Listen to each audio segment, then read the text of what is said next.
Everybody says Claude Sonnet 5 is the smartest everyday AI you can get at this price, and I spent 5 charges trying to prove them wrong. Claude Sonnet 5 claims near Opus performance at a fraction of the cost, and the real question is whether that holds, when you push it hard or just sounds good on a rate card. Charge 1, near Opus performance at much lower costs. The posted rate card says $3 input and $15 output per million tokens versus Opus 4.8 at $5 and $25. So if the capability doesn't actually keep up, you're paying a cheaper price for a noticeably worse result on the knowledge work your team runs every day. One of the biggest problems I run into when using AI agents is turning their output into YouTube content I can actually use to market my product. That's why this video is sponsored by Subscriber, a tool that helps business owners connect their AI agents to YouTube and market their products without spending 10 hours every week creating content. You can connect Claude or ChatGPT directly to Subscriber. It then analyzes your business, website, and YouTube channel to help you create SEO-optimized video ideas, scripts, thumbnails, and even complete videos that actually match your brand. What I like most is that every week, Subscriber gives me a list of high-potential video ideas I can immediately execute, and it can even help edit videos for me, with or without my face, including videos like the one you're watching right now. It's easy to get started, and you can try Subscriber for free using the link in the description below. Now back to the video. I looked at the GDP Val AAV2 numbers, and Sonnet 5 lands at 1618 versus Opus 4.8 at 1615, a 3-point edge, though that comes from a single blog source, so treat it as directional rather than settled. And on the terminal tool use side, 2 sources actually conflict, so the coding head-to-head isn't clean enough to call either way. The benchmark gap is genuinely thin, 1 source and 3 points, but the price gap is concrete and documented in multiple rate cards, so even if the performance story is still mostly blog level, the economics already make a real case for Sonnet 5 on everyday knowledge work where you don't need absolute frontier performance. Charge 1 holds up because the price advantage is documented and the performance is close enough that paying Opus rates for most everyday tasks looks unnecessary. That's one of 1 charges holding so far, and the safer pick is already leaning towards Sonnet 5 for general work, though the next charges will stress test that. I've been living inside these AI tools long enough to know when a rate card is doing the heavy lifting and the model isn't. Drop a comment if the tokenizer thing has already hit your API bill. Charge 2. The tokenizer keeps real costs honest. A lot of people see the advertised per million rate and think they know their bill. But if the new tokenizer inflates every input before the meter even starts, that rate is basically fiction for the workloads you're actually running. The part that got me was this. The new tokenizer produces roughly 30% more tokens on the same input text, with English running about 1.4 times what it used to, and one analysis puts the upper end at 35% inflation, which makes the launch pricing roughly cost neutral against Sonnet 4.6 in practice, not cheaper. Charge 2 falls short because the tokenizer inflation is real enough to erase the headline savings on long English-heavy agent runs, and the risk of being wrong here is a bill that's way higher than you planned for. That puts us at one of 2 charges holding up. Charge 3, web design and code gen efficiency, is exceptional. Anthropic's own copy says Sonnet 5 can ship an award-winning website in a single session and reason through complex multi-file codebases. And if that's marketing fluff, you're building a workflow around a capability that isn't actually there when a real project hits it. I ran the coding evidence twice, and the number that actually checks out is 80% on ASWE-Bench verified from the Goldie Bench model page, which is a real signal for complex codebase work. But the single session award-winning website claim isn't directly measured anywhere I could trace, so that part stays vendor framing.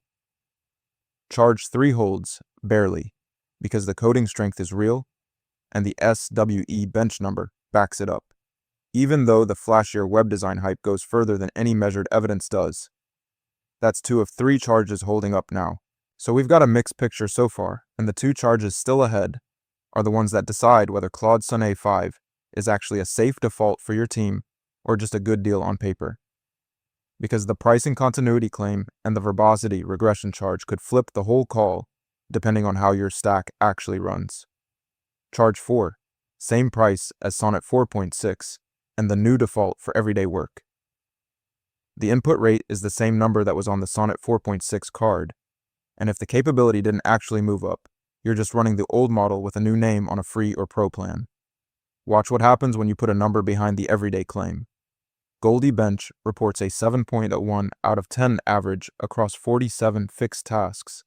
The posted price matches Sonnet 4.6 at $3 input and $15 output per million tokens, and Anthropic made it the default on free and pro plans, which is a pretty strong signal about where they think it fits. A 7.01 average isn't frontier leading, and that's worth saying, but the combination of flat pricing, clear capability gains over the previous generation, and Anthropic's own default placement makes the upgrade case pretty easy to justify without any procurement headache, which is exactly what a default model needs to do.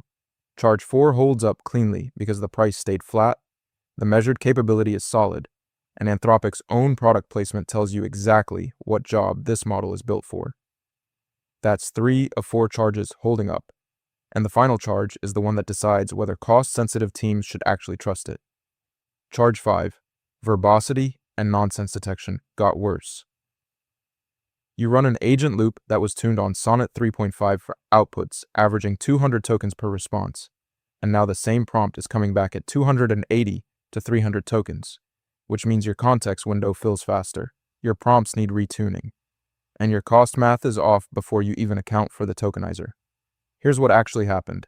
Community sources say the verbosity increase is real, but closer to 40% to 50% longer, not the 2EX some people claimed. And on small tasks, users report it thinks longer than needed and burns more tokens, while the nonsense detection piece is only community signal with no measured benchmark behind it, so that part stays directional. Charge 5 holds because the verbosity tax is supported by evidence even if the 2x number is overstated, and for prompt-sensitive agent stacks, that risk is real enough to matter a lot. Final tally, 3 of 5 charges held up, 2 fell short. Claude Sonnet 5 genuinely shines in 3 places. The posted API price held flat at the same input and output rates as Sonnet 4.6, so there's no procurement friction for teams upgrading. The Goldie Bench average of 7.01 across 47 fixed tasks is a solid everyday baseline. And the SWE Bench verified score of 80% makes it a credible coding tool you can actually trust. Where Claude Sonnet 5 falls short is pretty clear.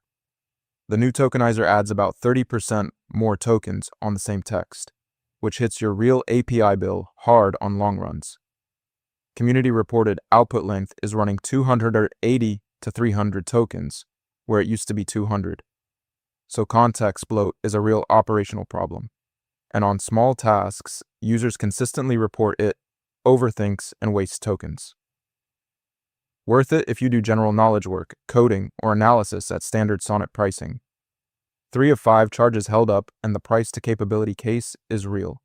Skip it if you run long, English-heavy agent loops, because the tokenizer inflation and verbosity tax can quietly turn that rate card into something that costs you more than Opus. One thing Anthropic's marketing doesn't mention. There is no same harness, apples to apples, cost run published for long agent sessions, so you can't actually model your bill before you deploy it.